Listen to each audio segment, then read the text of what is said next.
Letusan senapan mesin bergema di gedung-gedung kosong di kota hantu Pripyat dekat pembangkit listrik tenaga nuklir Chernobyl. Di kota hantu tersebut, tentara Ukraina berlatih perang perkotaan Jumat 4 Februari 2022, sebagaimana dilansir AFP.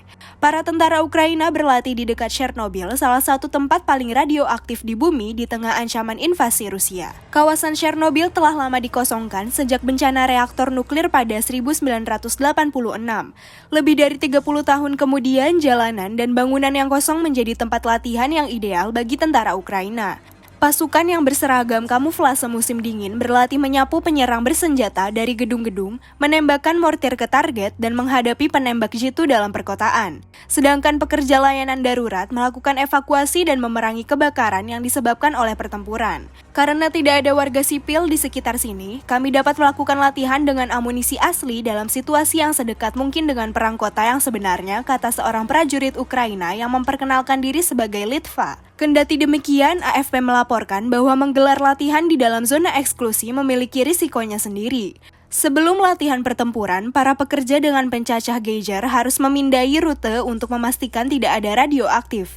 Beberapa pemimpin barat bahwa ancaman invasi dari pasukan Rusia itu nyata, tetapi Ukraina berulang kali memperingatkan agar tidak menimbulkan kepanikan. Menteri Pertahanan Ukraina, Oleksiy Reznikov, mengecilkan kemungkinan serangan dari sejumlah pasukan Rusia yang telah dikirim ke Belarus untuk latihan bersama. Reznikov bersikeras bahwa hanya beberapa ribu tentara Rusia yang saat ini ada di perbatasan Belarus tidak cukup untuk menyerang. Dia juga menunjuk medan yang sulit sebagai hambatan utama. Selain itu, ada ancaman radiasi jika mereka mencoba menembus zona eksklusi menuju ibu kota Ukraina, Kiev. Menteri Dalam Negeri Ukraina, Denis Monastyrsky, mengatakan melonjaknya ketegangan membuat keamanan ditingkatkan di sekitar semua reaktor nuklir termasuk Chernobyl. Pasukan Garda Nasional Ukraina di Pripyat tidak berlatih untuk melawan invasi Rusia skala penuh. Mereka bersiap menghadapi ancaman dari penyusup yang tidak berseragam yang mungkin akan merebut gedung-gedung dan menimbulkan kerusuhan di seluruh negeri. Pasalnya, situasi semacam itulah yang terjadi ketika Rusia merebut semenanjung Crimea pada 2014 silam dan mulai memicu konflik separatis di timur Ukraina.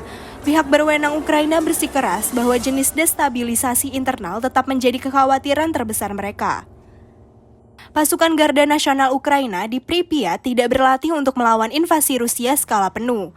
Mereka bersiap menghadapi ancaman dari penyusup yang tidak berseragam yang mungkin akan merebut gedung-gedung dan menimbulkan kerusuhan di seluruh negeri.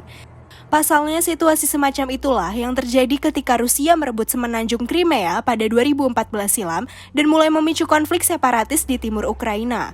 Pihak berwenang Ukraina bersikeras bahwa jenis destabilisasi internal tetap menjadi kekhawatiran terbesar mereka.